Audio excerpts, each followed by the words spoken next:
Well, I think our intuitions arise from an evolutionary history, a developmental history, and a social history that have to be well-tuned to certain things, but don't have to be so well-tuned to others, right? So if your intuitions were wrong about walking along cliff edges and picking berries and planning parties, then you would soon have physical or social trouble. So our judgments about don't invite that guy to the party if you're also inviting that person. Right. And don't walk so close to the cliff edge, and this is how you get a berry off a bush and into a basket, right? Our intuitions about that have to be well tuned to the environment, basically. But there's no such pressure to have good intuitions about the origin of the universe or the fundamental structure of matter or what kinds of space aliens would be conscious or not conscious or whether computers would be conscious, right? On those kinds of things, there's no corrective source of pressure toward truth or accuracy, so our intuitions can kind of run wild. Hi, listeners. This is Luisa Rodriguez, one of the hosts of the 80,000 Hours podcast. Today's conversation with philosopher Eric Schwitzgebel is about some of the most bizarre and unintuitive claims from his recent book, The Weirdness of the World, which argues that nearly every kind of belief one could have about the nature of the universe and the nature of consciousness is actually extremely dubious and bottoms out in really bizarre conclusions. I found the conversation really fun. Partly because I find thinking about weird philosophical claims intrinsically fun, but also because I think taking ideas that seem bizarre on their face seriously and challenging our own intuitions is actually an incredibly important part of figuring out what matters in the world and how to make the world better. We spent the first half of the interview talking about why the materialist view of consciousness leads to extremely strange places, including to the possibility that the US might be a conscious entity. We also talk about why our intuitions seem so unreliable for answering fundamental questions about reality, how to think about borderline states of consciousness, and whether consciousness is more like a spectrum or more like a light flicking on. The possibility that we could be dreaming right now and the ethical implications of that, and why it's worth it to grapple with the universe's most complex questions, even if we can't completely find satisfying solutions. All right, without further ado, I bring you Eric Schwitzgebel.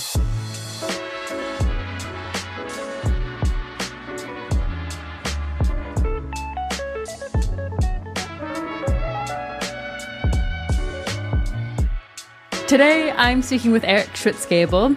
Eric is a professor of philosophy at UC Riverside and the author of a number of books, including A Theory of Jerks and Other Philosophical Misadventures and The Weirdness of the World. Thanks so much for coming on the podcast, Eric. Yeah, thanks for having me on. So I hope to talk about whether the US is conscious and the probability that we're in a dream or a simulation.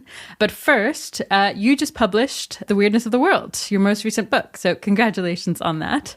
I really loved the basic thesis of the book because I just think it's really important beyond just being very fun.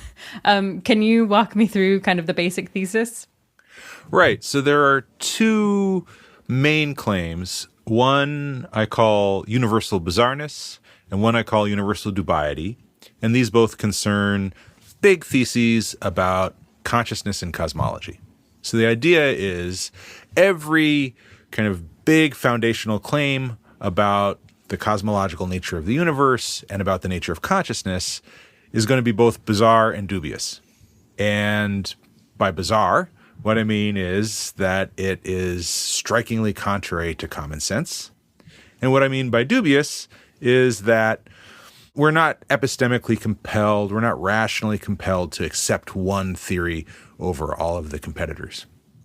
Right. So counter to our intuitions makes a lot of sense to me. And then dubious just being like, there is not enough empirical evidence about these topics to be justified in having really confident beliefs about which kind of theories of these issues are true. Is that kind of it? Yeah, empirical evidence or any other kind of evidence, right? You know, a priori deduction or mathematical proof or whatever, that philosophers sometimes want to go beyond the empirical, yeah. Right, sure. A standard of evidence that is compelling and not just like plausible. So, yeah, I guess we're going to talk about some of these in depth. But could you give a quick example to give people a flavor of the kind of thing that you mean? Right. Well, I think the universal bizarreness and universal dubiety theses make intuitive sense to a lot of people when we talk about quantum mechanics, right? So most people, probably most of your listeners, know enough about quantum mechanics to know that something weird is going on at the quantum mechanical level, right? So, but exactly what weird thing is going on, there's a lot of dispute about it. So that's a place where I think people can kind of get their head around what universal bizarreness and universal dubiety amount to, because I think both of those theses apply to interpretations of quantum mechanics.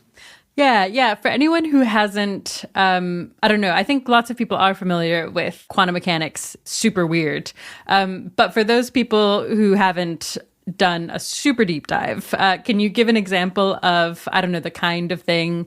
I think my understanding is that quantum mechanics is a case where we actually do have tons of empirical evidence about how things work at the quantum level, but they just are extremely, extremely weird and make no sense when you compare them to things at the kind of macro level. So yeah, are there any examples you particularly like? So one familiar example is the Schrodinger's cat example. Yep, great one. Right, so this is the idea that you've got a closed box and there's a cat in there. And there's some supposedly random quantum process that's evolving, like maybe a uranium atom either decaying or not decaying, which is hypothesized in standard interpretations of quantum mechanics to be random, right? So if during the time period the cat is in the box, the uranium atom does decay, then a poison will be released that kills the cat. And if it doesn't decay, then the poison will not be released. Now the box is closed, and according to one standard interpretation of quantum mechanics, sometimes called the Copenhagen interpretation, the cat exists in a juxtaposition, a superposition of alive and dead. Like it's kind of 50% alive and 50% dead at the same time, until you open the box, some observer opens the box and looks. And then suddenly the cat the superposition resolves into either the cat is alive or the cat is dead. But before you look, it's in this superposed state of maybe 50% alive, 50% dead, which doesn't make a lot of intuitive sense. Is incredibly bizarre. That's a pretty bizarre view. Now, not every interpreter of quantum mechanics thinks that's the right view. So, for example, the many worlds interpretation is an alternative to that. So let's just simplify it a little bit and think that there's maybe one particular moment in time at which the uranium atom will or will not decay. Then on the many worlds interpretation, what happens is when you hit that moment in time, the world splits into two worlds, one in which there's a living cat and one in which there's a dead cat. And so the cat is never actually in a superposition of alive and dead. You know, the cat's in a familiar dead state or a familiar alive state, but the world is actually divided. And then when you open the box, you discover which world you were in. You were kind of uncertain before you opened the box, but that was just uncertainty, an epistemic state, not the actual world being a superposition of two states. Right. Now that's also weird, right? It's less weird about the cat because there's no superposition, but it's weird in the sense that the world is constantly splitting into multiple different worlds on this view. That's the many worlds interpretation. Yes. And then there are other interpretations of quantum mechanics too. They are also bizarre, right? So thinking about universal bizarreness and universal dubiety, right? Every interpretation of quantum mechanics is bizarre. And they're all dubious, right? There's not a justified general consensus that the many worlds view is correct, or that the Copenhagen interpretation is correct, or that some other one of the other interpretations is correct. So regarding this fundamental feature of the cosmos, you know, how quantum mechanics works, universal bizarreness and universal dubiety are both correct. That's a really, really excellent example. I think just briefly, the example that comes to mind most for me is population ethics, which is a topic we have talked about our show before because it does make a really big difference to the thing that we care a lot about, which is how do you figure out what the world's most pressing problems are and what are the best ways to solve them?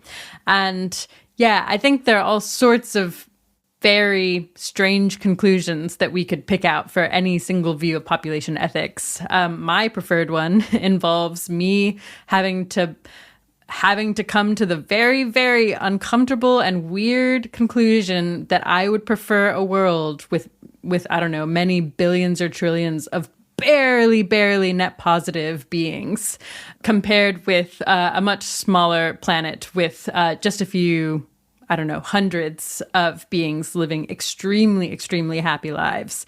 So this feels to me like, this comes up a lot in philosophy as far as I can tell. And when it does, I don't know, it's not just fun. I think it actually just like really matters. And maybe I should actually just put it to you. Why do you think this is such an important thing to reckon with? Right. Well, I agree about population ethics, right? What happens is you have these arguments that lead toward what you might think of as kind of repugnant conclusions or surprising conclusions, unintuitive conclusions, but each step in the argument seems pretty plausible. So then you kind of get stuck with either you accept this bizarre seeming conclusion or you reject one of the premises, which is also going to kind of commit you to some counterintuitive or bizarre things.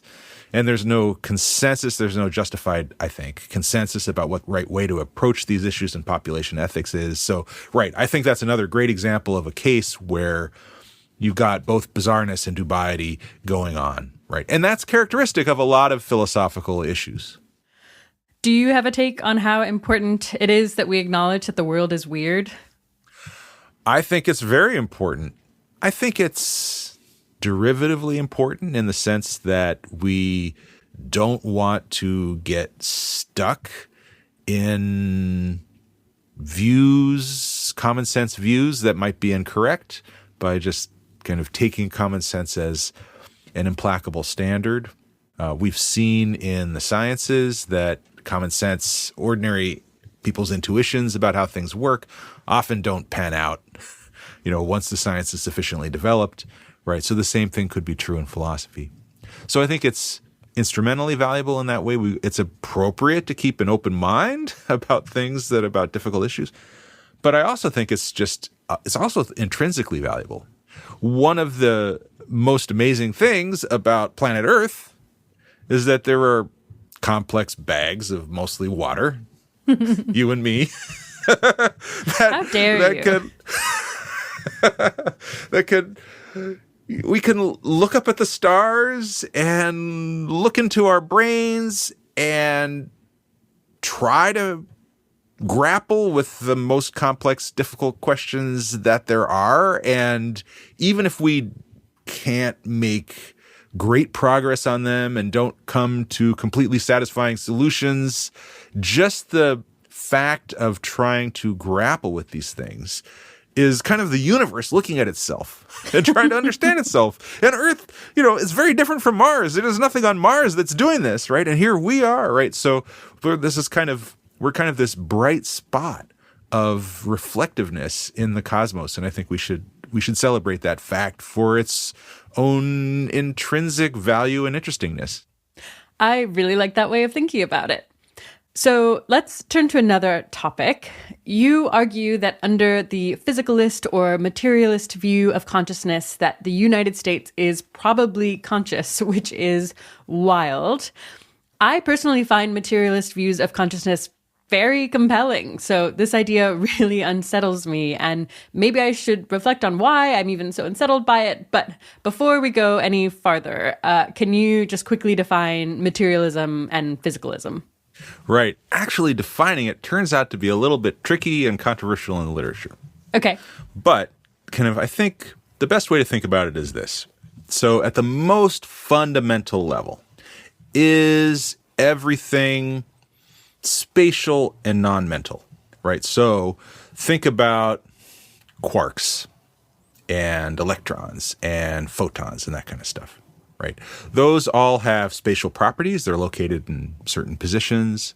Some of them have other kinds of spatial properties, dimensionality of various sorts, right? And we don't think of them as being fundamentally mental. Now, maybe mental is constructed out of physical stuff, but at the most fundamental level, most of us, except unless you're a panpsychist, right, think that these kinds of particles are not by themselves intrinsically mental, but they are by themselves intrinsically possessed with spatial properties.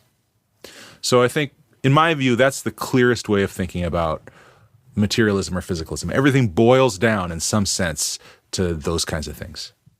Yep. Okay, so that's materialism and physicalism. Let's use materialism for the rest of the conversation. Next, how are you defining consciousness?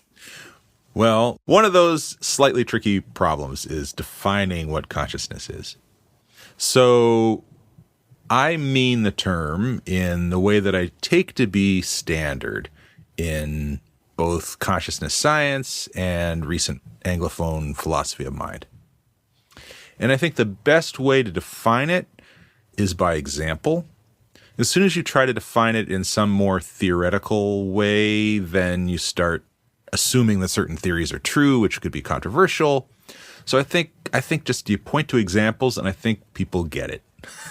So yeah, I have a whole chapter in my book kind of making this argument. So if you have your eyes open and you're looking out at the world, you will have visual experiences. That's an example of something that belongs to your consciousness or your stream of conscious experience. If you close your eyes and think about what's the best way to get to grandma's house during rush hour, then you're having an experience of some sort of experience. Maybe it's visual imagery, maybe it's auditory imagery, maybe it's some other kind of way of thinking. But you're having some sort of conscious thinking about how to get to grandma's house. If you drop something heavy on your toe, you experience pain. That's another kind of conscious experience. If you sing to yourself happy birthday silently, that's another kind of conscious experience. If you remember being vividly angry about something, that's another kind of conscious experience. So all of these things have something, I think, really obvious in common. Yeah. Right? Yep. They're conscious, right? And other things aren't. You know, like 5 minutes ago, it was true of you, it was a mental fact about you, that you knew that Obama had been U.S. president in 2010, but you weren't thinking about it. It wasn't part of your conscious experience, right? So that's a mental fact, but it was not at that moment conscious. Right. So there are mental things that are not conscious, and there are things going on in you all the time in your brain and in your body that aren't part of your experience. Sure. For the most part, I'm not conscious of my blood pressure going up and down. Right. Exactly. So there's something that those positive examples that I gave have in common, that your experience of your blood pressure and your kind of unthought of knowledge about U.S. presidents doesn't have that property, right? That's what consciousness is. I think that's the best way to define it. Just point at those examples. And I think most people, if they don't try to be too clever, I think you can really trick yourself up if you try to be too clever about this, right? If you just kind of like latch on to the obvious property that all these things have in common, right. That's what we mean by consciousness. Yeah. This is a bit of a side note, but what is the most common way that people trip themselves up when trying to be clever about what consciousness is? I think there are two ways. One is a kind of theoretical way, which is that they import their favorite theory. They say, oh, well, consciousness is the thing that self-represents itself, or that I know infallibly, or something. They import something like that into the definition of it. And the other, I think, is, and this is a common source of confusion in the terminology with ordinary people, non-philosophers, is they kind of confuse consciousness and self-consciousness, right? The idea that you are aware of yourself as having conscious experience, right? And that in order to be conscious, you really need to be thinking about the fact that you are conscious. Okay. Yep. Now, there are some theories, some philosophical and scientific theories of consciousness in which there always is some kind of self-awareness of your consciousness as it's going on.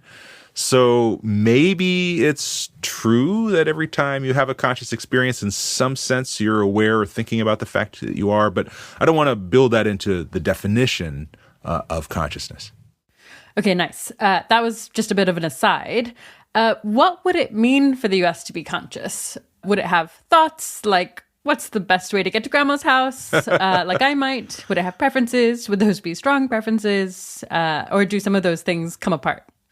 Right. So if the U.S. is conscious, then what it means is it's got some sort of experiences, some sort of consciousness, the kind of property that we just pointed at.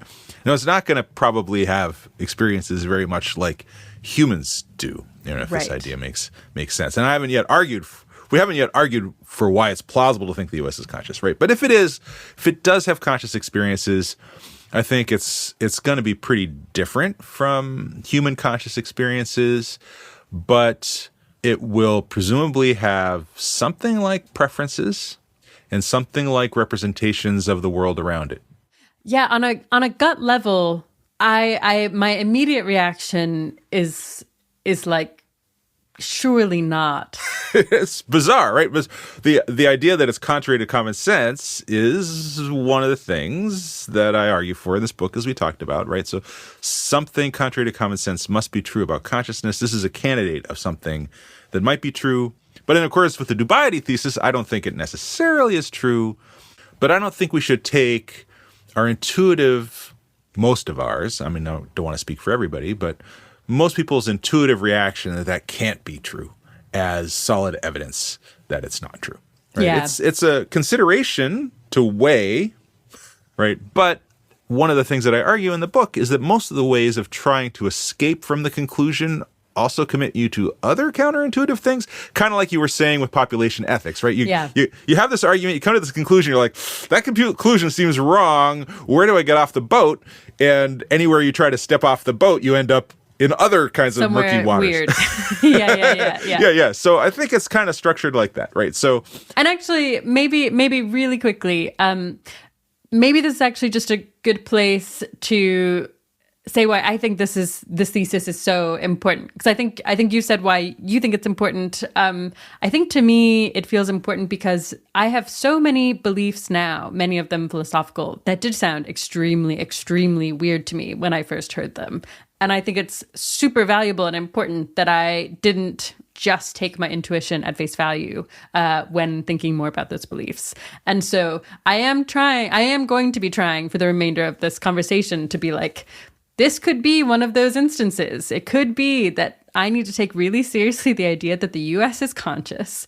So I think one of the sources of resistance to the idea is just that the United States is a spatially distributed entity. It's not even like a coherently compact physical entity. Right. So one of the ways that I try to warm people up to just the very idea of conceiving the United States as conscious is to work them through some hypothetical space alien cases. One of them is the Syrian Supersquids. Great.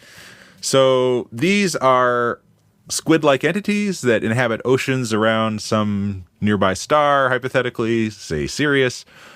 They have a central head and 1,000 tentacles, and their cognition is distributed among all of their tentacles. But it happens fast because they've got reflective light capillaries instead of chemical nerves, kind of like fiber optics. So among the 1,000 tentacles, they have integrated cognition just like we do. Now, the clever thing about them, or the fun thing about them, is they can detach their tentacles, right? So they detach a tentacle, and then at one end of their transceivers, at the end of the tentacle and in the head, that then transmit the light signals between the tentacle and the head. So they can detach their tentacles, and then the tentacles can go do various things. And since the speed of light is negligible at these spatial scales, this doesn't slow down their cognition in any appreciable way, right? So you could have these entities that are, with their cognition, spatially distributed among 1,000 tentacles, kind of wandering around through the sea, and yet they would be conscious just like we are. They would be capable. There's no reason to suppose that such entities would be incapable of having complex psychological and philosophical discussions, art, literature, all of the wonderful things about humans. It seems like we could have analogs of those same things in supersquids. So it's plausible, and I think almost all materialists would say it's likely that if there were entities of this sort, that they would have conscious experiences. It's both kind of intuitive and theoretically plausible that supersquids would be conscious despite having spatial distribution. So that's just a start toward warming us up. Yeah. I would have thought that there was a need for more central information processing in something like a head to get a single, maybe not literally a head, but to get a single consciousness. Yeah. So does your consciousness need to be in an organ in your head? Right. So most people in our culture find it intuitive to think, my consciousness is here up in my head. Right.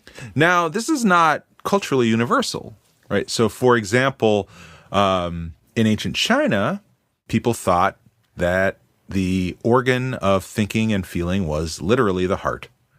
Also, Aristotle famously said this. Interesting. Right? He thought the brain was an organ for cooling the blood. So, that's great. Right. So I don't think we have a great intuitive understanding of where consciousness is located. For some reason in our culture, we like to put it behind the eyes. Mm-hmm. Maybe because, right. Because the eyes are so important to us. And maybe because we also have physiological knowledge now that ancient China wasn't present and that Aristotle didn't have. But if we took part of your brain and moved it into your stomach and, just stretched the neural connections and made sure the connections were really fast so that nothing slowed down, you would engage in exactly the same cognitive processes as you do now, and you wouldn't even notice that half of your brain was now in your stomach. Yep, that does move me. That works as far as flipping my intuitions. And remember, we're working within a mainstream materialist perspective. Right. And most materialists' theories and in science and in philosophy argue that what's really important about consciousness is the cognitive states that you have, the information processing that you have, the way that you react to your environment. Why are brains so important? Right? It's because they facilitate complex cognitive transitions, memory, self-representation, representation of the environment, goal processing, all that kind of stuff, right? And none of that makes any essential reference to space, to being in some particular location, right? So as long as you've got the right kinds of cognitive capacities and processes, most materialist theories would be pretty liberal about, okay, well, if it's happening smoothly, it doesn't matter if the two halves of the brain are separated or if it's 1,000 pieces of brain that are separated. As long as it's upholding the same kinds of cognitive functions, you'll get the same answers, right? If you think a classic example is the Turing test. So, listeners might know this. The Turing test has fallen on hard times recently with ChatGPT. Yep. Because it seems to pass at least weak versions of the Turing test. And we could talk about that if you want, right? But if you think about just one kind of familiar example, right, would be if you can talk to something and it responds verbally just as if it's a person, kind of indistinguishably from a person, then it seems like it's got thoughts. You apply this to consciousness, it seems like it's got consciousness, right? All you need is the right kind of information processing, presumably. So a supersquid could presumably, if it was organized in the right way, pass the Turing test, respond similarly to a human being. It doesn't matter that the pieces of its cognitive structure or its brain are spatially distributed. Yeah, it's interesting. I can feel somehow the intuitive, ick feeling about the supersquids going down. So it feels like we must have made some progress for me personally. But there's this other thought experiment you give that I still, because I already know a little bit about it, feel the same ick towards. So maybe we should talk about that one too. So this thought experiment is about ant heads. Can you say how this thought experiment goes? Right. So This one is designed to reduce intuitive resistance to the idea that a conscious entity could have conscious parts, right? So one of the things you might think is, well, the United States couldn't be conscious because it's composed of a lot of conscious people, and people are conscious, and maybe it's not possible to create one conscious thing out of other conscious things, right? So a conscious thing couldn't have conscious parts. Yes, I have this very strongly. Yeah. Now, why we would accept a principle like that, other than that it's a tempting escape from this unappealing conclusion the United States is conscious, it doesn't seem like, okay, like what exactly would be the theoretical justification for thinking this? I don't know. But let's say you're tempted to this, or in some way, right? So the Ontarian antheads is meant as an example to kind of undercut those intuitions, another kind of science fiction example, right? So here we imagine that there are these, around Antares, there are these big woolly mammoth-like creatures, and they engage, like the Supersquids do and like humans do, in lots of complex cognitive processes. They have memory, they talk about philosophy, they talk about psychology, they contact us. I imagine them coming to visit Earth and, trading rare metals with us, and then, maybe falling in love with people so that they're interspecies marital relationships and that sort of stuff. So these giant woolly mammoth-like creatures. From the outside, they're kind of just like intelligent woolly mammoths. Now, on the inside, what their heads and humps have are a million bugs. And these bugs may be conscious, right? They have their own individual sensoria and reactions and predilections, but they can engage in, there's no reason, again, from an information processing perspective to think that you couldn't engage in whatever kinds of cognitive processes or information processes that you want with a structure that's composed out of a million bugs instead of 80 billion neurons, right? The bugs might have neurons inside them. So again, kind of from a standard materialist information processing cognitive structure perspective, and also I think kind of from an intuitive perspective, it seems like, well, these things are conscious. This Ontarian anthead who's come visited me, has opinions about Shakespeare. Now, no individual bug has any opinions about Shakespeare. Somehow that arises from the interactions of all these bugs. Right. So once maybe we don't know that these antheads have these ants or bugs inside them until we've already been interacting with them for 20 years, right? Huh. So it seems plausible that such entities would be possible. And it seems plausible that such entities would be conscious, again, on standard materialist theories, and maybe also just using our science fictional intuitions starting from a certain perspective. Sure. And if that's the case, then that's some pressure against the idea, what I call the anti-nesting principle. It's some pressure against the anti-nesting principle. According to the anti-nesting principle, you can't have a conscious entity with conscious parts, right? You can't nest conscious entities. Nested consciousness. Yeah.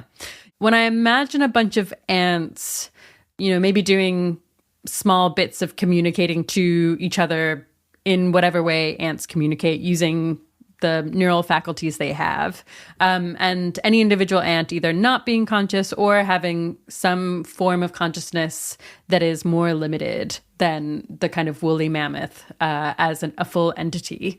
My reaction is like, how could they possibly create this emergent thing from these like small bits of consciousness? But I think that is just like, that's just evidence that consciousness is insane. I want to bat it down, but I can't. Right. I think we have to remember the materialist perspective here, right? So, which you are doing, but just to kind of remind your listeners, right? So anti-materialists will say, look at a bunch of neurons and like it's impossible to conceive how these squishy things firing electric signals among each other could possibly give rise to consciousness. So therefore consciousness couldn't be a merely material thing. right? So if you're tempted by that line of reasoning, then you're not a materialist. If you're a materialist, you got to say, well, somehow this does it, right? Yeah. And then the question is the resistance to consciousness arising out of the ants the same kind of thing that the materialist is committed to batting down, right? Yeah, from a certain perspective, it might seem inconceivable. It seems like consciousness would be a very different thing, but it's maybe just inconceivable in the same way that a brain giving rise to consciousness seems inconceivable to some people. So we've talked about theories of consciousness on our show before, and we'll point listeners to those episodes so that they can listen to them. But in case anyone, the way I am right now, is feeling like, materialism's making me feel weird, I don't like it. What are my other options? Can you just remind us what our other options are? Because I think it really, for me, drives home the crap, none of these options are good. Well, the historically most common option is substance dualism. It's the idea that there is a soul that we have that is not reducible to material stuff. Maybe it exists before we were born. Maybe it can continue after we die, right? A lot of religious traditions see this kind of immaterial soul as central, right? So you could accept a view like that. That leads to its own range of bizarre options, which I'm happy to get into, right? Another possibility is idealism, the idea that there's no material world at all, that things are fundamentally mental all the way down. All there is immaterial souls. And the whole world is just constructions, a joint construction of our minds. And then there's a grab bag of what I call compromise/rejection views. So these would include views, we already talked about panpsychism, right? This is a view on which it's not quite a materialist view for reasons we discussed, but it's not really a substance dualist view either, right? Everything is conscious. Literally everything is conscious, even electrons. Yep. Another kind of compromise rejection position would be property dualism. David Chalmers is probably the most famous advocate of this. He holds that there are irreducibly immaterial properties and material properties that are kind of on a par in some sense with each other. Neither is more fundamental than the other. Right. That ends up leading either to panpsychism or to some kind of view on which these immaterial properties are causally impotent, because it seems like the material properties explain everything we see. So you got some bizarrenesses there. Right. Or another option is Kantian transcendental idealism, which I also talk about a bit in the book, right? And this is the idea that we don't know how things fundamentally are. We can never know the fundamental structure of things. And the world is kind of, in some sense, everything that we categorize or interact with is in some sense a construction of our own minds upon a fundamentally unknowable noumenal reality that's probably neither spatial nor mental as we ordinarily understand it. Right. So you've got a lot of weird options. Yeah, exactly. Yeah, I feel like I think, sadly, I don't think we will go through all of those and explain why each of them is weird in their own way. But it is just really interesting to me that before thinking about these particular thought experiments, I would have put a lot of weight on materialism. And I've basically spent the last, 2 decades just flat out rejecting dualism. I've also found panpsychism pretty weird, though I've had times when I was more sympathetic and less sympathetic to it. But the Supersquids and anthead thought experiments really do make me feel like, well, one, fine, maybe this is some reason to push against my intuition that, I don't know, you can't nest consciousness, or that spatially distributed systems couldn't be conscious. But it also makes me more tempted to put more weight on these other theories of consciousness, given that this whole materialism thing is leading to some way weirder places than I expected. And so maybe I should let dualism lead me to some weird places too, and not have this kind of prejudice. Dualism's weird because I associate that with I don't know, maybe God, and I don't think of myself as a theist. But here I am being like, maybe the US is conscious because Right. because these thought experiments seem plausible to me. Anyways, we haven't actually gotten to the US is conscious from these two thought experiments, so we should make that step. But first off, I don't know, does that seem like an appropriate way to react to some of this? Yes, I think that one of the things that materialists have not been completely explicit about, and I understand why, dualists are also not completely explicit about this, panpsychists are, right, is the strange implications of their views, right? So once you start seeing these implications, then that gives you reason to think, okay, maybe I should rethink some of my resistance to alternative approaches, right? Maybe this is a reason to somewhat reduce my credence in materialism. I think that is a reasonable response to think, oh, okay, maybe I should take one of these other views seriously if standard issue materialism seems to be leading me in this direction which I don't like or seems unintuitive or for some reason I'm inclined to reject. Yeah, I think for me, I'm trying not to let it be that I just don't like it. I'm trying to be more like, well, I don't like it is the only things going against these other views. And so I should at least be fair in my bias against theories of consciousness just because I don't like them. And if I don't like them is going to be a consideration, then materialism has to get some negative points there because I don't like it either. That's a nice way of phrasing it. Nice. I mean, I think most people will end up with some things they, in some sense, don't like. And I think we have to pay attention to that. I don't think we have.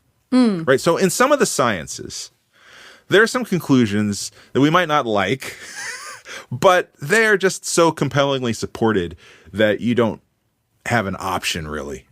Right? Yeah. So time dilation issues in relativity theory, for example, the idea that the time goes slower for something that's moving fast relative to us. But at the same time is going slower for us relative to that thing. So our time is dilated relative to the other thing. I mean, it's like mind-blowingly weird and confusing. We don't need to get into the time dilation stuff, right? But the empirical evidence for it is just overwhelming. We couldn't run our satellites without the time dilation corrections. So even if we don't like it, you kind of have to accept that. But I don't think we're in that position with respect to most of the philosophical questions. I mean, we wouldn't call them philosophical anymore for the most part if we were in that position, right? So I think one of the reasonable grounds for accepting or rejecting a position does have something that is related to this kind of your intuitive dislike or like of a position. That's not the only thing to consider, but I do think that it's reasonable not to just disregard that.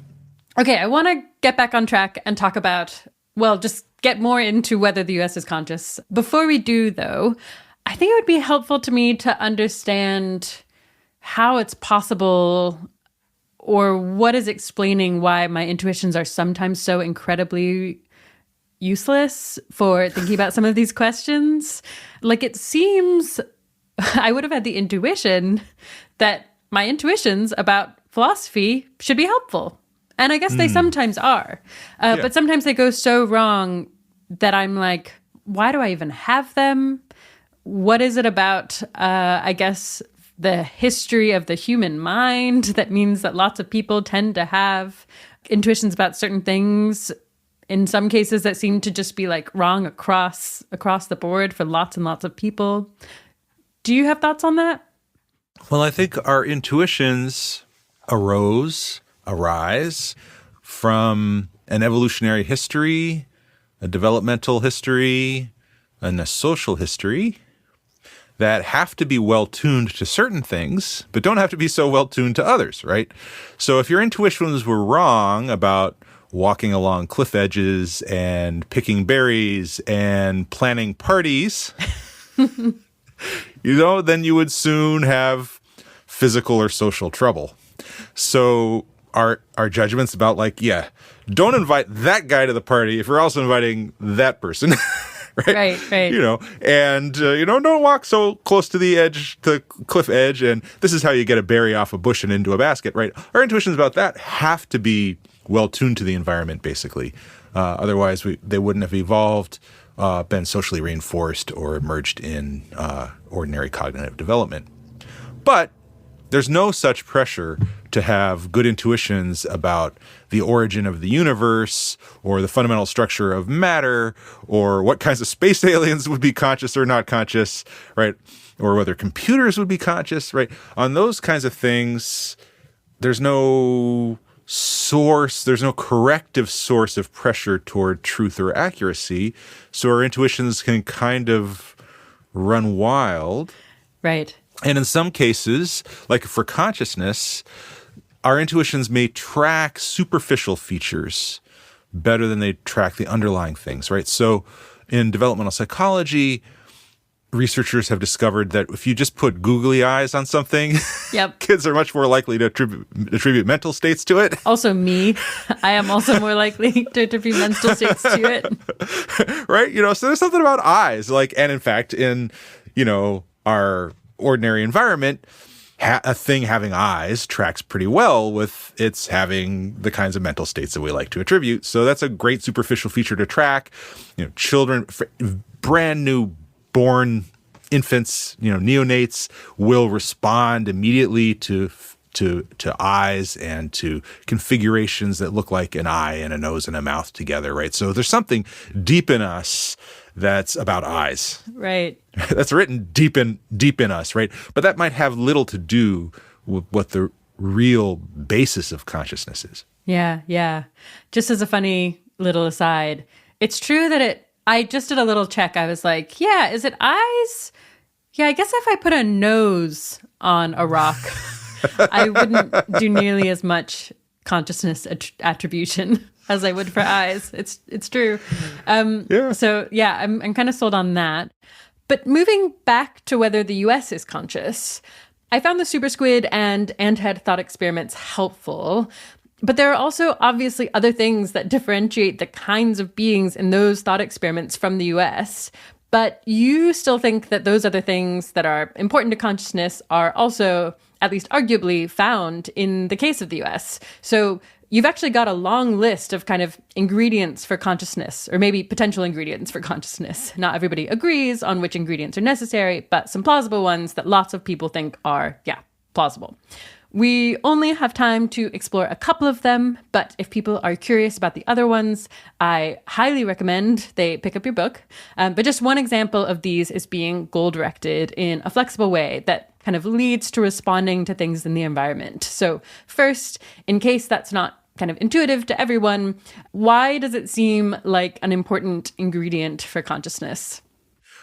Well, one way of thinking about it is, again, to think about alien cases. Right. So if we were to go to another planet and we saw some entities that responded with substantial goal-directed flexibility to what's going on in their environment, say if they did so with a sophistication similar to rabbits, then we would probably be inclined to say, oh, well, since rabbits are conscious, these similarly sophisticated things are probably also conscious. So if we're operating within a materialist perspective and we're not assuming immaterial souls or, some divine touch that ignites consciousness in us, right, then it's quite plausible that an appropriate interpretation of an animal that we saw on another planet that was goal-directed and sophisticated would be, that's a conscious thing. Yeah. So it's something like, if we saw alien rabbits and they were eating alien grass and they were avoiding alien lions and I don't know what other kinds of things, maybe burrowing in alien soil, those would all seem like kind of complex goals, and probably goals that they're carrying out with some kind of light switched on. So that's kind of the justification for why it might be one of these necessary ingredients. In what sense does the U.S. have this? Right. So the United States, and again, we're thinking of this as a concrete entity with people as its parts. So this entity has borders, which it protects. It imports goods like bananas, which it then consumes. Sure. It exudes waste. It monitors its own waste, right? So there are smog regulations. It monitors space for asteroids that might threaten Earth, and it has kind of plans for what to do if an asteroid actually threatened Earth. It does things like invade other countries. So you could think of like an army going into Iraq as almost like a pseudopod being extended by this entity, right? And what it does is the elements of the entity disembark at the border of the ocean and the shore, and it goes around the mountain. It doesn't crash into the mountain, and it detects the location of enemy troops, and it retreats if there's enough of a threat, right? So this complex entity is engaged in all kinds of things that seem to have at least the kind of responsiveness and flexibility that we see in a rabbit. Okay, so that's that one. And we'll come back to, wait a second, do these analogies make sense? But for now, another is self-monitoring and information-seeking self-regulation, which is already a jumble of words that might lose people. Can you start by explaining what you mean by that? And then, why it might be relevant to consciousness. Right. So self-monitoring, the United States monitors itself in the sense that, for example, when there's an election, it's generally known across the U.S. who has won the election. I mean, I guess there are some issues of that in the recent case, but even there, right? I mean, people can have doubt about their own states. So the census counts us. It's generally known throughout the organism, or at least in relevant controlling parts, who is a member of the United States and what the banana import rate is. And then the United States will also present itself in a certain way to other entities of its type. So it will represent its position on foreign affairs to Iran, and it will speak to Iran and say, hey, if you continue developing nuclear weapons, we're going to do this. Some of this stuff is done by the government, like the State Department and the Census Bureau. But some of the self-knowledge that the United States has is not governmental, but just kind of bottom up. Right. So it's generally known across the United States that Taylor Swift is filling major concert venues. That's true. Right? So that's a sense in which I think the reactions of this entity involve some sort of self-representation. Right. How about information processing? So clearly part of what's probably going on under the surface of my consciousness is just taking in lots of stuff, lots of information, like the things I see and the things I hear and things I learn about, and developing concepts about those things and just having a sense of things happening. Does the US do information processing in an analogous enough way for it to make sense to call it information processing that's relevant to consciousness? I am inclined to think so. I mean, the human brain processes a lot of information. Right. It does. But also, the United States has a lot of information exchange among its citizens and residents. So, for example, just think about the retina of the eye, right? That's got millions of cells that are constantly processing information from the environment, including right now, I can see you. I know our listeners can't see us, but I can see you. And so I'm processing information about your face. So there's lots of information is just exchanged between people through the retina. Yep. Right. And of course, through the internet. And in many other ways, we're exchanging information. Now, the exact structure of the information exchange between people is not going to look like the structure of the information exchange between neurons. Although the United States does have lots of neurons, right? Because it contains people who contain neurons. Uh-huh. Right. But I think part of the idea of the alien cases, and I think also part of standard issue materialism, although there are some materialists who would resist this, right, is that the exact structure of the information processing doesn't matter so much as long as it's got the right kind of overall cognitive shape, right? So if we think about our alien rabbit or our super squid or our anthead or any other science fictional alien, it seems like we know that it's conscious based on the sophistication of its behavior and its interaction with us. And we don't know necessarily what's going on in its head. And, if it's got a very different kind of looking brain than we do lots of parallel processing. Imagine maybe an alien has fast serial processing instead, right? We wouldn't say, oh, serial processing, not parallel processing. This thing can't be conscious. I know it's talking to us and, flying spaceships and is now trading for minerals, right? But it can't be once we've seen that it's serial processing. No. Right. That's right. It has all of its thoughts in a line. That doesn't make any. Yeah. You could say that, right? And some materialists will maybe want to get off the boat here. You could kind of like exit the argument in various places, but you end up with kind of unintuitive commitments, right? So you could take the commitment and say, no, look, really, it matters a lot that you've got very specific type of processing for consciousness, even if it engaged in very similar kind of sophisticated outward behavior. If it had a different kind of internal structure, it just wouldn't be conscious.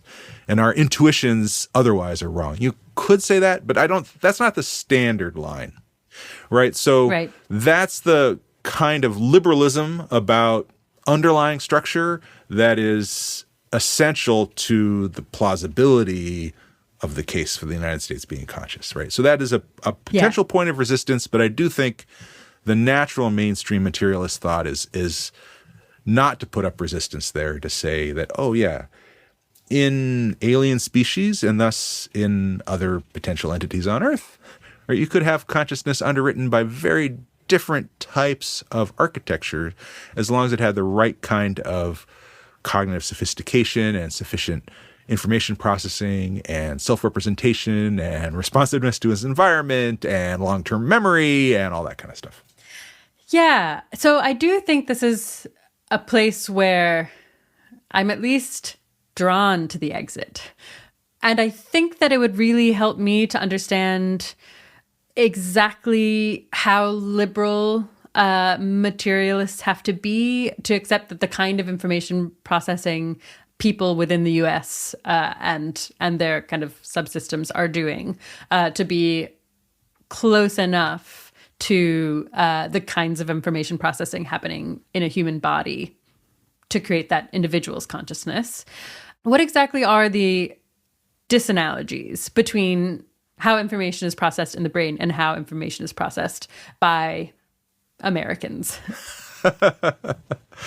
Well, there are lots of differences, right? So if we think about, say, visual communication and auditory communication between people as the primary way, setting aside, say, internet communications, sure, that people interact, right?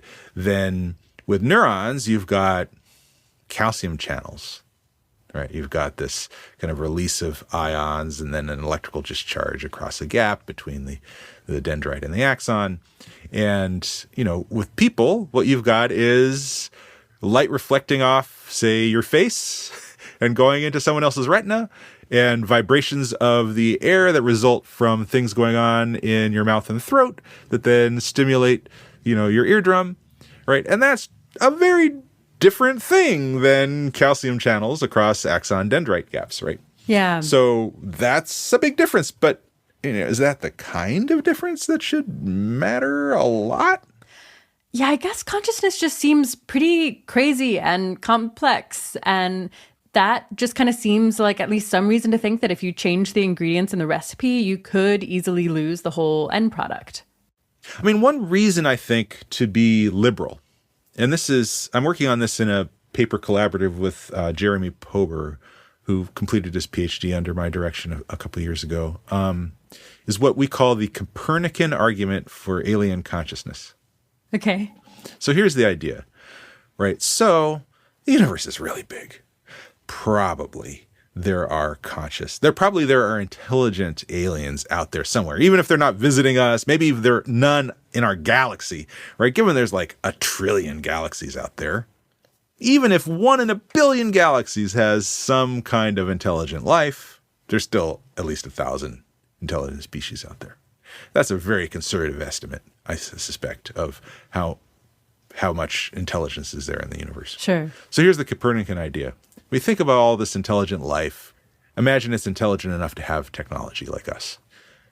It would be really strange and surprising if we were the only ones who were conscious. And all the rest were what philosophers call zombies, right? They act as if they're conscious, but they don't really have experiences underneath. That would make us special in a way that, like, if we were at the center of the universe, we would be special. Yeah. So just like Copernicus, the Copernican principle of cosmology says, as a default assumption, it could be proven wrong, but just as a default starting place, let's assume that we're not in an unusual part of the universe, right? So similarly, what Pober and I are suggesting is that it would be a violation of some kind of Copernicanism to say, we're special. Our neurons, they give rise to consciousness. But the different kind of stuff that space aliens have, in distant galaxies, there's no reason to assume that that would give rise to consciousness, right? So I think Copernican principles would lead us to think, okay, whatever kinds of cognitive informational structures are interior to naturally evolved alien species, a lot of them, probably most of them, are going to be sufficient for consciousness, even if they're very different from the specific architecture of human neurons. Yeah, I feel very, very sympathetic to all of that. And I'm trying to figure out what is still really bothering me about the US case that doesn't apply there. Yeah, one hypothesis I have is that in the case of the US, there are a lot of individuals with goals, and there are a lot of individuals doing information processing and sharing some of that with each other. And there are a lot of individuals doing things like representing concepts relevant to the US more broadly. And arguably, it's not that it's the US in some emergent consciousness way has goals that it's enacting. It's more that there are groups of individuals who have goals that they're pursuing and that they're acting on. And that just is happening so much at the individual level that it just doesn't make sense to thinking of it as happening between individuals in the way that I think of my brain as happening as neurons kind of interact and create something bigger and weirder together. Does that make sense? I think that's a reasonable direction to explore and maybe push back on. I mean, one way of thinking about what goes on in the brain is that it is various subsystems that do most of the work, right? So if you're having a visual representation right now of, say, my eyeglasses, right?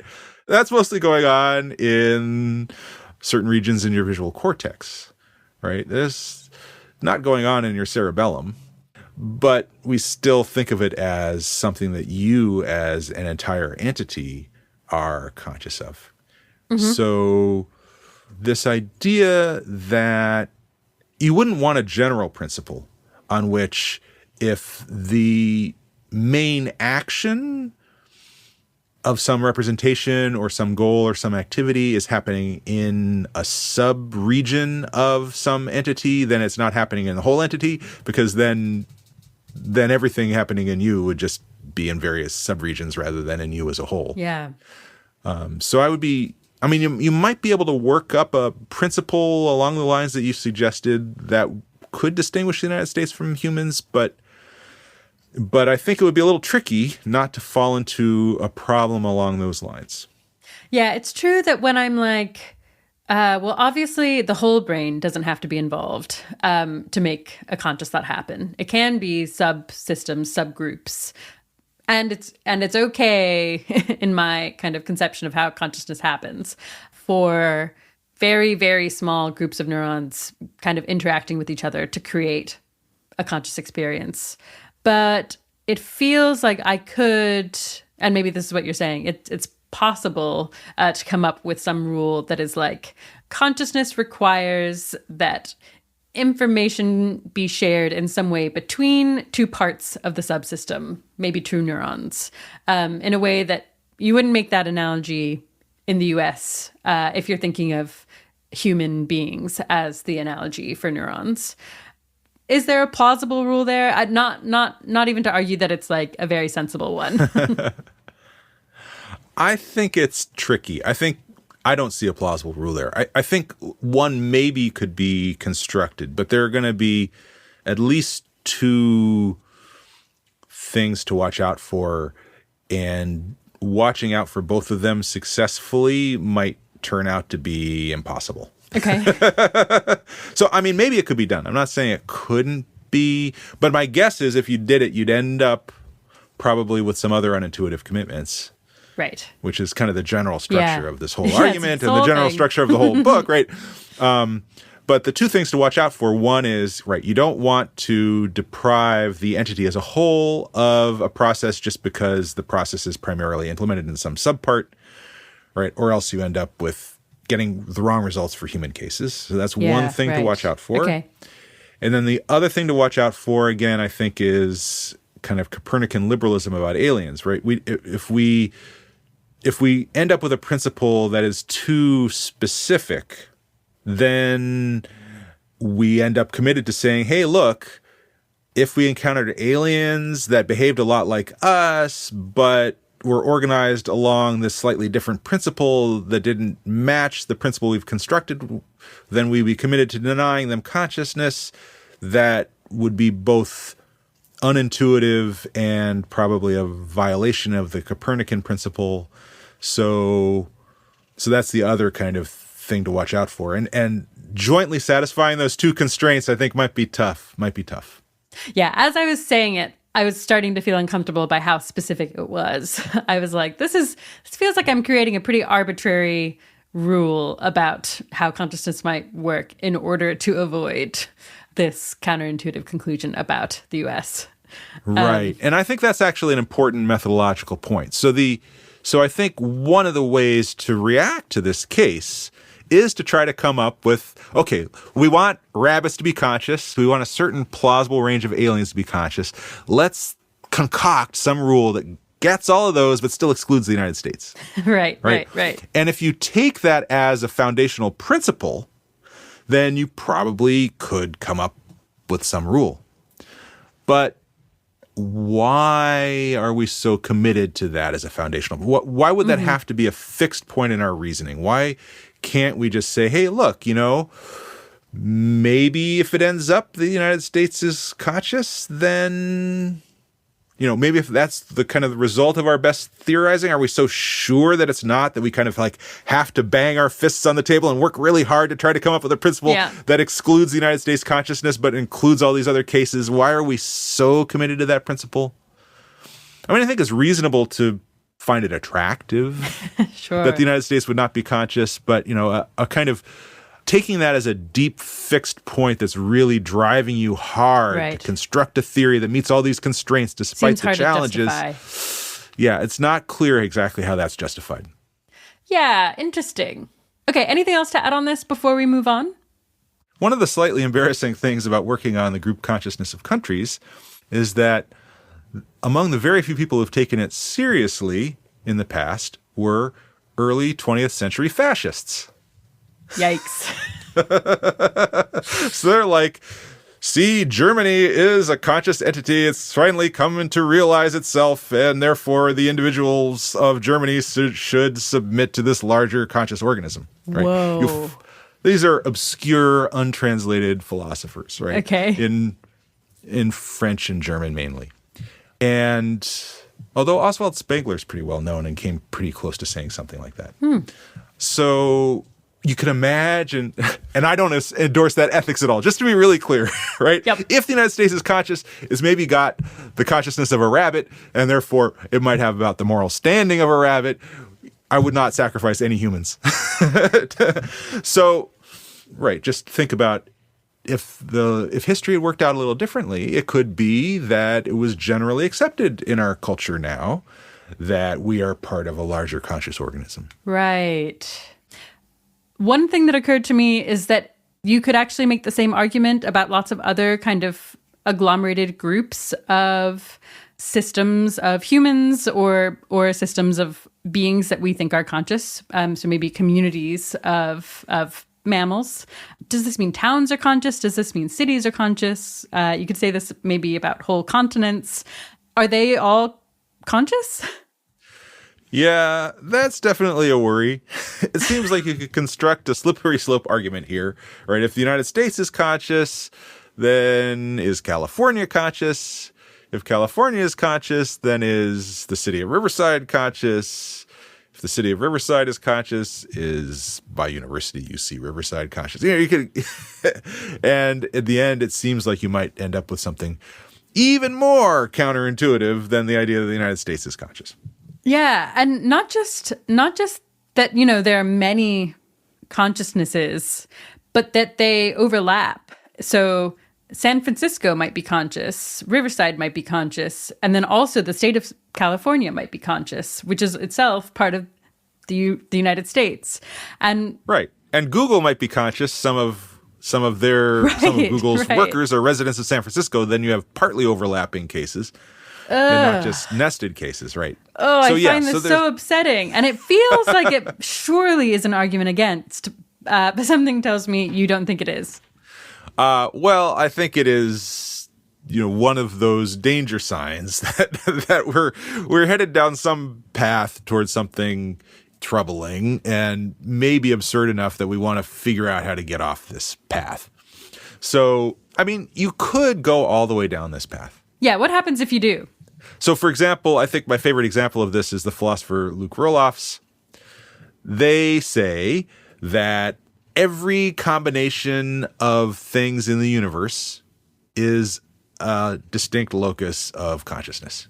Just like every combination of things in the universe has a combined mass, right? My shoe plus the rings of Jupiter has a certain combined mass. Sure. Right? So likewise, my shoe plus the rings of Jupiter has a certain stream of consciousness that's distinct from any other organism or entity. Bizarre. So, so that's where you go. If you just follow this line all the way to its end, you end up with Roelofs' view, which that's a pretty hard line to swallow. But I would recommend people check out Roelofs' book on this. It's called Combining Minds. Cool. Right. So you might want to get off the bus here somewhere. Yep. Now, I chose the United States as my example because I think it's the best case for group consciousness for a couple of reasons. One is that has a large number of entities in it. It's the third most populous country in the world. And relative to other countries, there's a lot of communication and information exchange amongst its citizens. It also has pretty sharp borders. The entity of the United States engages in lots of behaviors. So it's a kind of best case, I think, for group consciousness. And as you get smaller and more diffuse entities and entities that kind of do less and have less information exchange and fewer members, then your shoelace and Saturn. The case gets harder and harder. Yep. So at some point, I think here it becomes useful to think about the possibility of borderline cases of consciousness and the possibility of overlapping consciousness. And these are two things that I've been thinking about in recently published papers and in papers that I'm still working on. So we could certainly transition into talking about those things if you want. Great. Yes, let's do that. So this is actually another topic you cover in your book. You raise exactly these kinds of questions using snails as a case study. Can something be kind of conscious? And, well, if consciousness is a spectrum, is there a sharp boundary somewhere in there? Or is it just continuous throughout? So I guess diving right into it, you take the position that it can be indeterminate whether something is conscious. Can you say what you mean by that? Right. Yeah, I think it's helpful here to use a pair of analogies that contrast with each other. Great. So you might think of a light. If you think about a light could be dim or it could be bright. So there's a degree of brightness to a light. And it can be on or it can be off. It can flicker between being on and being off. But the way that we normally think about lights, it's either determinately on or it's determinately off at any particular moment. And even if it's on and very dim, it's still determinately on. So there's kind of always a fact, although there's a degree of brightness, there's always a fact of the matter at any particular moment, whether the light is on or not. So you might think that consciousness is like that, right? So maybe a garden snail has this tiny little wee flicker of consciousness, which is much less than, human consciousness, but it's still determinately conscious just with a small bit. Right. And that's a very different kind of case than an indeterminate case, right? So in indeterminacy, say, think about the spectrum of color between blue and green, right? There's not a particular exact shade. Most philosophers think, actually, there's a little disagreement about this, but I'm inclined to say there's not a determinate exact place in that spectrum where something moves from being determinately green to being determinately not green, right? There's a kind of vague range of blue-green cases where it's not quite, it's indeterminate whether you should call it green or not. So that would be an indeterminacy case. It's very different from the light flicking on case. Right. So the indeterminacy view is the view that consciousness is like that, not like a light flicking on. And I see from your face, your listeners are not seeing your face, but I can see from your face that you're like, what the heck? Consciousness is like that? I think it's a very unintuitive view. And if you see how unintuitive it is, then you're understanding correctly that it's unintuitive. I mean, the main argument against it is that it seems inconceivable, right? Not only is it unintuitive, but I can't even wrap my head around how it could even be possible. That is basically how I feel. That's basically the main argument against this indeterminacy view, right? You might think, look, I mean, one way of thinking about it is one of the ways people talk about consciousness is they say, if you're conscious, there's something it's like to be you. Right. Right. So you think, look, either there's something it's like to be you or to be a garden snail or to be an alien or to be the United States, or there's nothing it's like. Yep. And between something and nothing, there can't be a half something. A half something is already a something unless it's nothing. Right. So how could it even make sense for there to be indeterminate cases? Yeah. Yep. That's where I am. So that's the objection. Right. That's the objection, right? And the challenge of defending borderline consciousness is overcoming that objection. That sounds like a really, really tall order. I'm really, really struggling to even, to buy that it is a live option. Would it help to describe some cases you think are plausible candidates for indeterminate consciousness? Probably not that much. Okay. I mean, I could suggest, right? So it's a little easier. Well, I'm slightly impaired in this by the fact that I don't have the correct theory of consciousness and don't know exactly what entities are or are not conscious, right? This is one of my disadvantages as a skeptic about these general theories.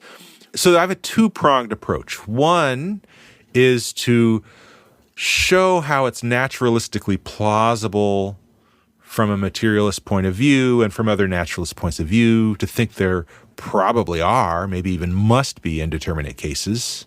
And then I can point toward what some of those cases might be. That's prong one. Okay. And then prong two is to try to suggest that this feeling of incomprehensibility or impossibility is based on a misguided standard, an inappropriate standard of conceivability.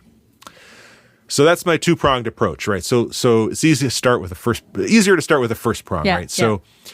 So we already mentioned garden snails might be an example of a borderline case of consciousness. I'm not committed to their being so. They might be determinately conscious or they might be determinately non-conscious, but I think borderline consciousness is a possibility we should consider. And just to be 100% sure, we're going to be using all the same language, or I'm going to be understanding your language. So you can be conscious, you can be non-conscious, and borderline conscious is not referring to this dim light, very little teeny bit of consciousness. It is referring to this turquoise, not blue, not green thing, right, that is neither conscious nor not conscious. Or not determinately conscious or determinately non-conscious, not determinately blue or determinately green. Right. Okay, great. Yep. Right, yes. So very important to be clear about that because it's easy to get confused on that particular issue, especially since borderline consciousness seems so inconceivable. It's so weird. It's natural for people to hear it as, just a little bit of consciousness. Yeah, exactly. That's exactly what we don't want to say. Okay. All right. So, one kind of plausible way of getting into the idea that borderline consciousness must exist is to think phylogenetically, think about animal cases, think about evolution, right? It would be a little odd if somewhere across the spectrum of animal cases or somewhere in evolutionary history, consciousness suddenly popped in. Pings on. Right. Mm-hmm. Where would that happen, right? So let's say you were to say, okay, well, look, this particular species of frog is conscious. This closely related other species is just a wee bit cognitively less sophisticated. And because of that, boom, it's suddenly a non-conscious entity. Yep. Right. If consciousness is psychologically important, has some kind of functional role, as we were talking about earlier with the U.S. case, then you would think its existence or non-existence would make an important cognitive difference. So if you thought, determinately conscious has got to flick on somewhere, then you ought to see a plausible leap somewhere in evolutionary history, somewhere among animal species between, these are the ones that are, say, creative and have self-knowledge, right? And these are the ones that don't. And boy, there's a gulf, and that's where consciousness happens, right? But we don't see that. We see an approximate continuum.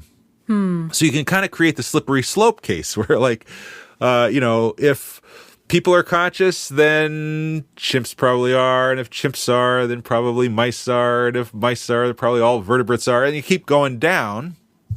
And it doesn't seem super plausible. I mean, it could be the case, but it doesn't seem super plausible that there'll be a moment somewhere there, boom, where consciousness suddenly flicks in.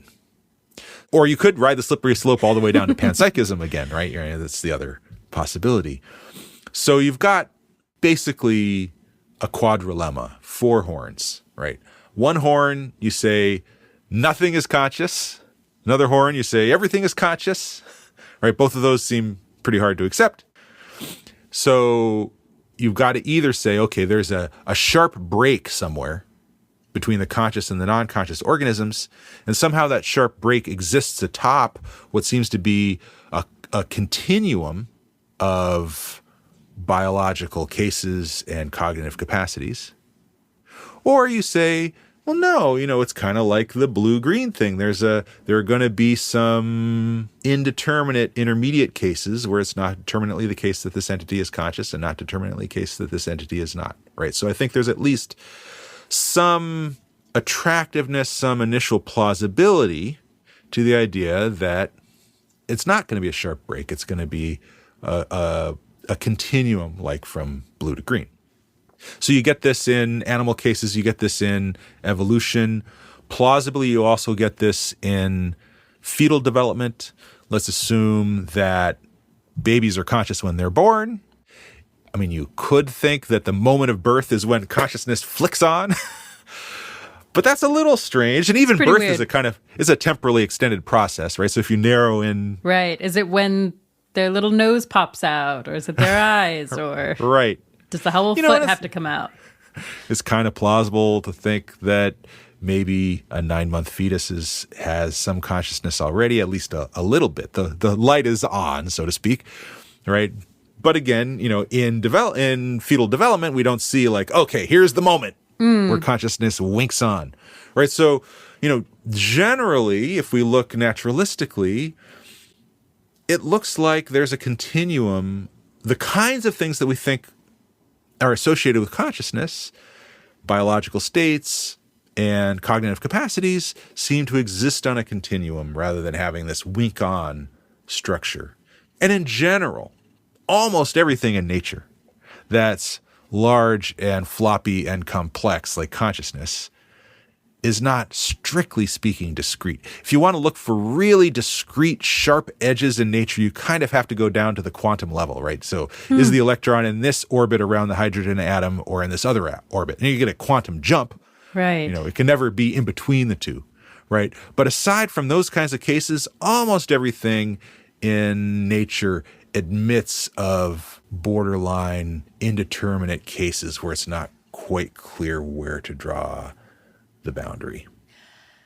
Yeah, so I still feel more drawn to there's a flicking on, a winking on, and I think the reason is, well, if I try to also do something analogy-y, and still in the world of evolution and phylogenetic groups, the analogy that I come up with, let's say an eye. It is not the case that we went from one organism to another, and there was all of a sudden eyeballs. We had less sophisticated eyes before we had sophisticated eyes, and before that we had probably photoreceptive, photosensitive cells, and before that there weren't there maybe weren't photosensitive cells or photoreceptor cells, and that seems like it feels closer to me like there is a line. It is super early, like going from a cell that doesn't have the capacity to respond or kind of pick up on light to one that does, and that is a line.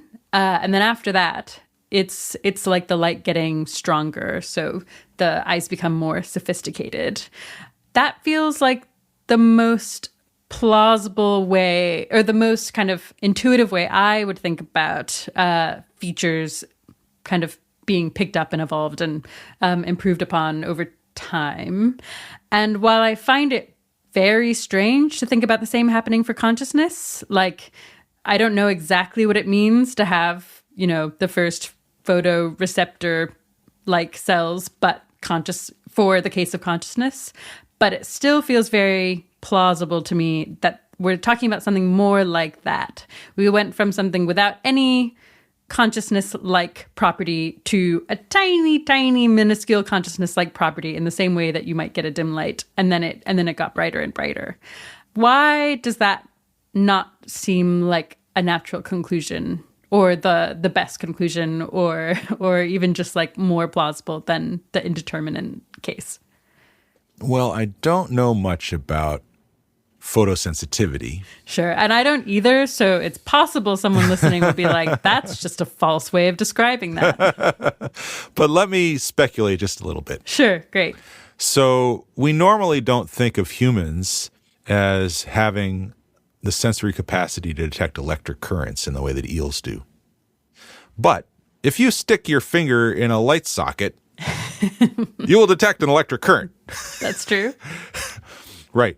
So if a cell is bombarded with enough intense electromagnetic radiation in, say, the visible spectrum, it might have some limited response to that that's different than the response it would have in the dark.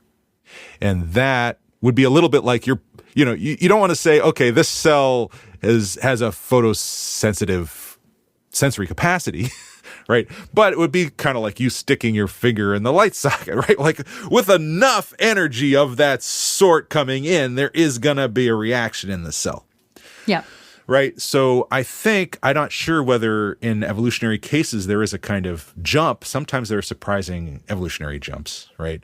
So I don't know whether there would be, but at least it seems to me hypothetically possible that you would have in between cases of photosensitivity like that, where, a cell has that kind of, you got two cells. One is a little bit more sensitive to that high level of, electromagnetic energy, and one is less sensitive, and that turns out to be a little bit of an evolutionary advantage, and then you're off down the path toward creating what we think of as a kind of more specifically photosensitive sensory capacity, right? So that would be, again, a kind of a way of thinking about borderline cases. At what point do you say, this is actually a sensory capacity? Versus at what point do you say this is just the cell reacting in a certain way to an intense energy input? Yeah. Okay. So that is helpful. It helps me understand more what the interpretation would even sound like of this case when you're trying to make the argument that it's indeterminate and not discrete but little. So I guess. Maybe this is actually the perfect segue to prong 2, because I'm now like, but it doesn't make any sense still. It doesn't make any sense still. So then what do you do? So before we get to prong 2 as kind of a little bit of more of a segue to it, let's think about human cases, right? Okay. So generally speaking, most people would think that when we're awake, we're determinately conscious. And on some, but not all, mainstream theories of sleep, we have some periods in which we are not conscious. Now, not all sleep theorists think this. There are some sleep theorists who think that you are always, to some extent, conscious when you're sleeping, even if you're not dreaming. But I think that's a minority view in the literature. And intuitively, we often think, okay, there are moments of just like zero consciousness when you're sleeping. Yeah. And then we kind of suddenly transition into waking. Or, alternatively, we suddenly transition from non-conscious sleep to conscious dreaming, right? And although this is a little bit at variance with how some people use the word consciousness in ordinary language, we sometimes say, when you're sleeping, you're not conscious. But in the sense of consciousness that we were talking about earlier, there's something it's like you've got an experience when you're dreaming. Yeah, right? Definitely. Dreams are conscious experiences, right? So in the human case, we have what seem to be pretty sudden transitions between either non-conscious sleep and conscious dreaming, and non-conscious sleep and conscious wakefulness. And when you're kind of like disoriented and half awake, you might say, I'm half conscious. But again, that's not really the way of thinking about it. It's more like you're determinately conscious, but you've got this kind of confused dim, fuzzy sense light of where you are, and yeah. you're disoriented in a certain way. So our human experience seems to be that mostly we are in determinate states of either being conscious or non-conscious. So that makes it hard for us to think about or remember any in-between cases. Maybe they don't even exist in the human case, or maybe they're rare, right? There might be, during sleep, some borderline cases. There might be, during slow falling asleep or slow waking, some borderline cases. There might be, say, for people who are in vegetative states, some borderline cases, but we don't really know whether that's so. If you look at the neurophysiological literature, there seem mostly to be sharp transitions between conscious and non-conscious states, but there are also brain states that seem to be not quite either conscious or non-conscious. And then how to interpret that is going to be super complex. But it's not, even if it's typical for us to engage in sudden state transitions from conscious to non-conscious, it's not established that that's universally the case. There can be states that are intermediate between these typical states. So we have a lot of trouble imagining or conceiving of what an in-between conscious state might be. And that, I think, is the source of our sense that this is impossible or inconceivable. Right. What we want to do is we want to imagine what it would be like to be in a borderline conscious state. But that is a contradictory demand, right? You're asking, what is it like to be such that there's not determinately something determinate that it's like to be that thing, right? It's like saying, show me a case of a borderline green that is also determinately green, right? That's just a contradiction, right? So it would be saying, okay, I want to know what it's like. I want to imagine or remember what it's like to be such that there's not something determinately it's like to be that thing, right? So that's the contradiction. So I think we're drawn intuitively toward this feeling like, I don't really understand what borderline consciousness would be unless I can imagine or remember it in a certain way. But that's what we want is something that's impossible to get and is illegitimate to demand. One analogy here is, imagine a middle school kid who's being introduced to imaginary numbers. So they're like, what is this 3i thing? It's true. Right? I remember this feeling. I still have this feeling. I can't picture or imagine 3i sheep. I can't hold 3i pebbles. Imaginary numbers, kind of despite their name, are in a certain sense unimaginable in the kind of middle school standard of like, what would it be to imagine 3i? The middle schooler can't do it. So they might be like, this is in unimaginable, incomprehensible. This isn't really a number. It doesn't fit on the number line. It's just some pretend game. Yep. Right. So that's kind of what it feels like to 100%. Like have an imaginative demand that's not being met and is frustrating because you feel like it should be met. So my view is that when you say, I just can't imagine what it's like to be in one of these in-between states, it seems inconceivable, you're being like that middle schooler. So that's the two prongs, right? The one prong is to say, look, most large natural processes admit of in-between fuzzy cases. Think about development, think about evolution, think about different kinds of animal cases. And doesn't it seem like there should be this kind of in-between range of cases? Because that's generally how nature works. And that's how the cognitive processes and biological processes that we normally assume underlie consciousness, they also tend to be vague and fuzzy. To assume that sharp is to assume a sharp border in nature atop what seems to be a continuum of fuzzy processes, right? That's prong one. And then prong two is to say, and here's why we shouldn't take so seriously the intuition that this is inconceivable. Okay.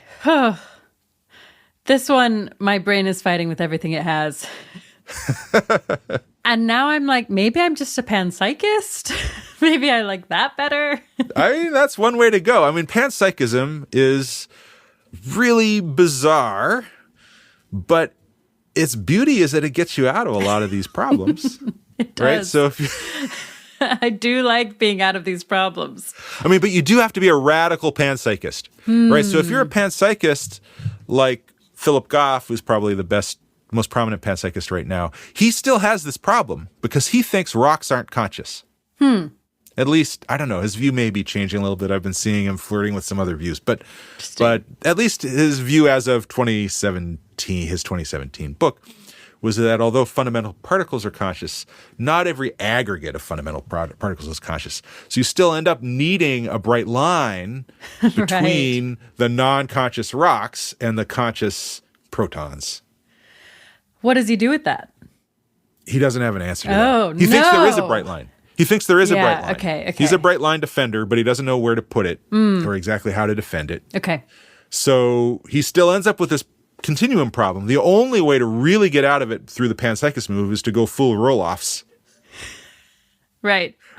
Which just says rocks are conscious. Which just says rocks are conscious because every combination of everything is conscious. Yep. And here I am again with the thesis of your book just horribly ringing in my ears. There are no good options for me.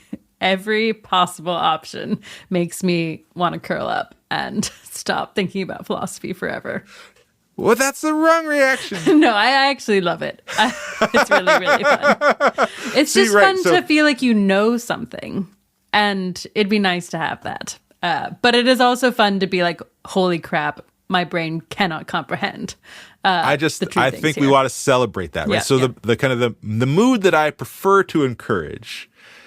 I mean, I can see how someone might despair. Like, all of the options seem ridiculous. And how can we figure out what the truth is? I'm going to give up and, go become a chemist or something, right? Mm-hmm. But I think another reaction is to just be struck with awe and wonder and think it's kind of amazing and to see the world as richer with possibilities, right? So you might have initially thought, oh, panpsychism, that's totally absurd, not even worth thinking about. And I still am disinclined to think panpsychism is the right answer. That's not where the bulk of my credence lies, right? But this way of thinking, to me, opens up. Oh, you know what?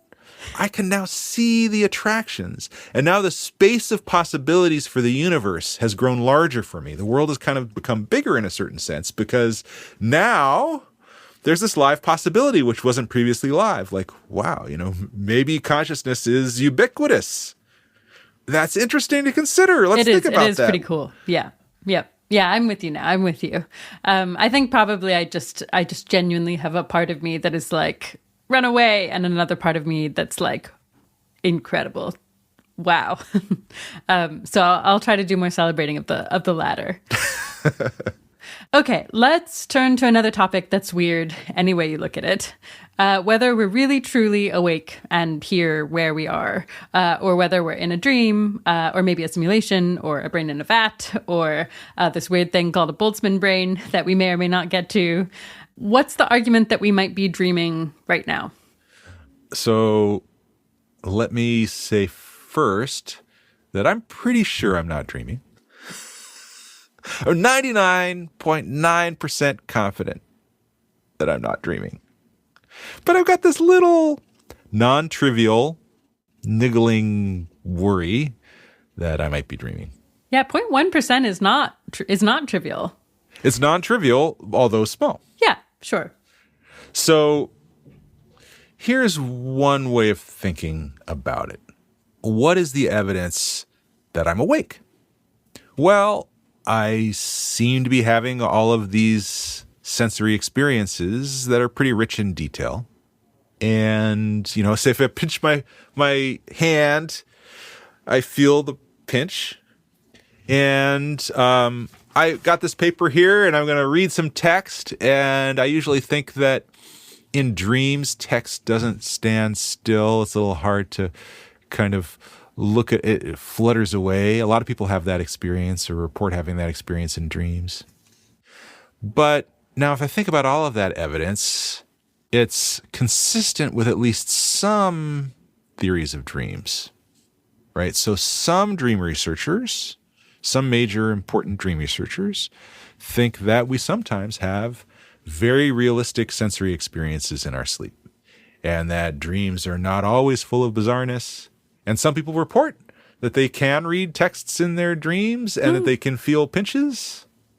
And sometimes we have false awakenings. I definitely have had experiences where I kind of am dreaming that I've woken up and dream that I'm judging that I'm awake and having ordinary experiences. And then I wake up again and I'm like, holy crap. And then I momentarily worry, am I going to wake up still another time? So all of the evidence that I have, I think, is some kind of support for the fact that I'm awake, because the odds that I'll be having an experience like this during sleep, right, a certain kind of theory of dreams has to be true, and maybe this kind of experience isn't exactly a totally typical dream experience because it's a little more well-organized and less bizarre than a lot of dream experiences are, but none of that's really compelling in the sense of bringing me all the way to, say, 0 credence or even 1 in a trillion credence that I'm dreaming, right? All of this is, once I kind of think, well, on some theories of dreams that I can't decisively reject, I could have experiences just like this during sleep. Once I kind of get myself in that mood of recognizing and realizing that fact, it's a little hard for me to feel 100% confident now that I'm awake, or to justify that confidence. Yeah. So I feel a little bit open to this. And it is interesting and compelling to me that some dream theorists, including prominent ones, think that these kinds of dreams that would feel a lot like the experience I'm having now can happen.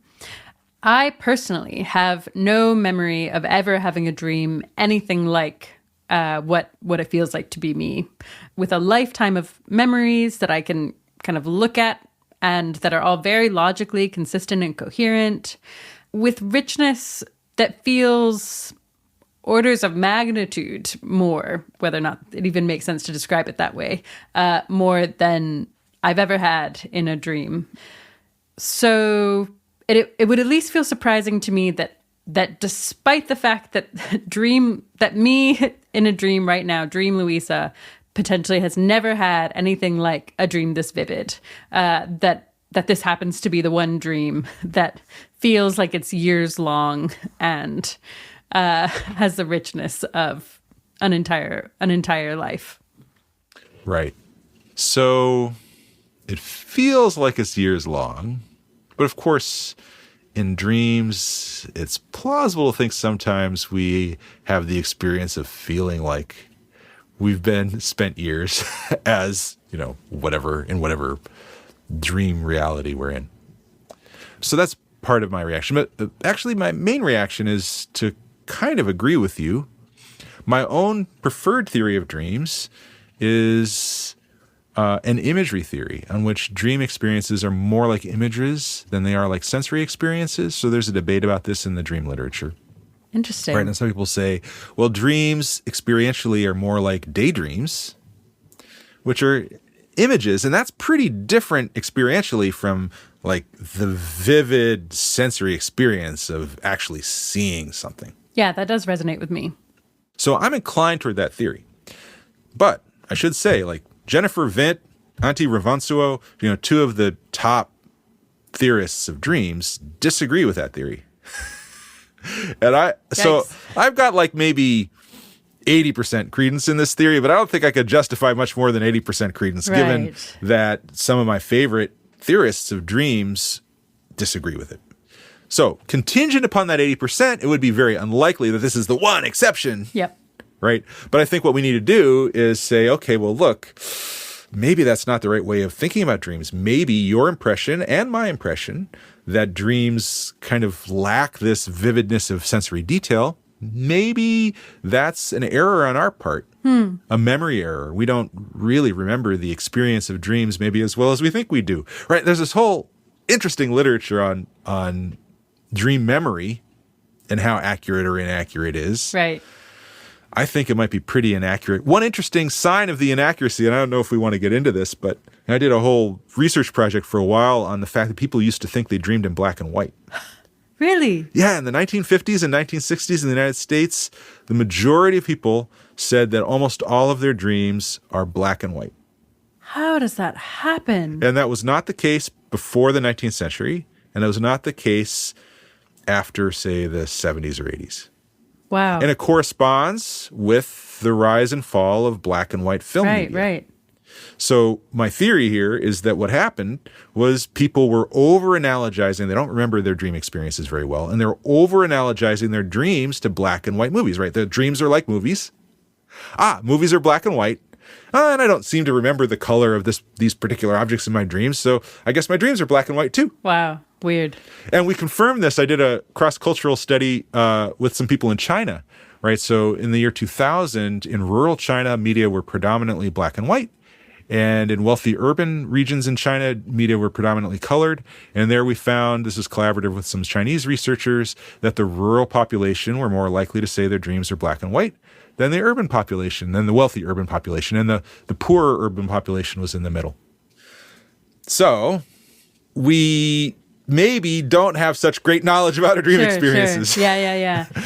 So then another thought I have is just, does it even matter? I guess I'm interested in this question because, well, there's a whole can of worms that I sometimes look into and then close back up. That's like, should I actually care a lot morally about the experiences I and other people have in their dreams? Because they're really terrible for me a lot of the time. And I think some people have wonderful ones, and that's great. But if we were to put more kind of moral weight on the experiences people have when they're dreaming than we do, I think we basically put none on it now. Then that would that would be pretty crazy. But given the fact, if we just assume that that is a reasonable thing to do for now, would that imply that the experience I'm having right now is not morally relevant? Or maybe we should go the other way and say, this is all pretty morally relevant because it seems like we are having an experience and there is something it is like to be me, even if I'm in a dream. That's a complicated and interesting question. There's a recent paper on this that came out in Pacific Philosophical Quarterly, and I'm forgetting the author's name, unfortunately. But the idea is, so if we accept a utilitarian ethics, which would be a view on which what you try to do is maximize the balance of happiness or positive experiences minus the balance of negative experiences or pain in the universe. If you accept that, and you accept, as seems plausible, that during dream experiences you can have positive or negative affect, you can, even though maybe you don't feel the pain of the pinch, it's, agonizingly terrible to feel like you're being chased by a monster or whatever. Yes. Or wonderful to have an experience of flying, right? If you accept all that and you accept a utilitarian ethics, in which the ethical imperative is maximize pleasure, basically, then we ought to be investing a lot of work into improving the quality of our dreams. All right, so this is what this article argues. Interesting. Huh. So, but we don't. So you could either do modus ponens or modus tollens with this, right? So modus ponens would be, okay, utilitarian ethics says we should invest a lot more in improving the quality of our dreams. There are ways you can improve the quality of your dreams. For example, you could learn to be a lucid dreamer. Right. So therefore, let's invest a lot of time and energy in improving our dream quality, right? That's the modus ponens direction, right? Or you could do modus tollens, which is to say, look, if utilitarianism says we should be investing a lot of time in improving the quality of our dreams, well, I reject the idea that we should be investing a lot of time in improving the quality of our dreams. Therefore, I reject utilitarianism, right? So that's kind of traveling the other direction down the implicational arrow. Right. Right. So I briefly made that the modus tollens argument in some earlier work, like in a chapter in my book, A Theory of Jerks and Other Philosophical Misadventures. And then, but the modus ponens direction, the idea that we should be investing a lot of energy has been recently defended elsewhere. Yeah, interesting. So I am more inclined to be like, I buy utilitarianism. Let's all invest more in dream improvement research. Does that mean that it's not super consequential to me whether I'm in a dream right now at all in terms of whether I'm a moral patient? Because I think that was my first off the bat intuitive reaction to this. Is like, oh, if I'm just in a dream, then none of this matters. But maybe I actually don't have to conclude that because dream people matter. So your experience right now on a utilitarian view, and on my view, although I'm not a utilitarian, would matter insofar as you're having positive experiences, hopefully, instead of negative ones. I don't know. Maybe this interview is a total disaster and you're miserable. No, but, you're blowing my mind. It's very good fun. Right? And insofar as that's going on, that's good, and we want that to be going on. But if this is a dream, whatever you're doing for kind of long term is useless, right? So you're working hard to make this a good interview where the pieces will fit together and you're thinking about what the next question is, right? But if this is a dream, odds are no one else is ever going to hear this interview, right? So in that sense, it doesn't matter whether you've asked a good question for a prospective audience because there's no audience that's ever going to hear it. So your momentary experience would matter, but the long-term consequences would be sharply discounted. Okay, you just threw a whole wrench in my coming to terms with maybe I'm in a dream, and maybe that's okay. Yes, I would find that distressing. Maybe I'd also find it a relief to know that liberating? My actions are not so consequential. Interesting. I mean, I think one of the consequences of thinking, allowing a tiny sliver of non-trivial credence in the dream possibility, is kind of decision theoretically, it slightly reduces the value of long-term consequences. So if you are, say, on the cusp between doing something with a short-term gain and a long-term loss versus doing something with a long-term gain and a short-term loss, and say you're rationally right on the cusp between those two things before you think about the dream possibility, as soon as you think, but I should invest a tiny credence in this being a dream, then that will discount slightly that long-term benefit. And so it will tilt you toward doing the short-term benefit thing instead. So that would be like one decision, theoretical, practical consequence of thinking that you might be dreaming. Yeah, interesting. And that, I guess, would also apply to some of these other cases that we didn't talk about. So simulations, for example, which I actually put a little bit more weight on than dreams, the idea that we might be in a simulation. And a simulation could be turned off, and that is some reason to discount the future more than I would otherwise. Right. And that can have really big consequences. Right. And I think one of the things that hasn't been sufficiently emphasized or appreciated by defenders of the simulation hypothesis like Bostrom and Chalmers is that if we're living in a simulation, then there's not particularly good reason, I think, to assume that it's a large, long-enduring simulation. It could plausibly be a pretty small or short-term simulation, in which case much of what we believe and expect about the past and the future and distant things could be false. And if you find that distressing, then you should find the simulation possibility also somewhat distressing, maybe more so than Bostrom and Chalmers, than the tone that you get from reading defenders of the simulation hypothesis. Yeah. Oh, there's so many things we could talk about there, but we don't have time today, so we'll have to have you back on another day. Okay, I'm going to ask just one last question, which is, do you think that we will ever have defensible answers to any of these questions that have these qualities of being dubious and bizarre? Maybe. So for consciousness and a lot of these cosmological questions, I don't see it happening in the next 30 years, the foreseeable future. Okay. But I don't see why, in principle, we couldn't come up with answers. I'm really struck by how science can sometimes make progress on things that you might have thought there's no way we could figure that out. Right. Like, one example of this is the Big Bang, right? Consider it abstractly. How in the heck can, just by looking up in the sky, we figure out all the bizarre stuff that happened in the very first second of the Big Bang and all the weird transitions that are going on there? I think, look, basically, it could be a TV screen out beyond Pluto for all we know, right? But nonetheless, science has come up with a very plausible theory of some pretty amazing things that are pretty far removed from what you might have thought we'd be able to figure out. So I'm not a principled skeptic about ever figuring out the right theory of consciousness or the right interpretation of quantum mechanics or any of this other bizarre stuff.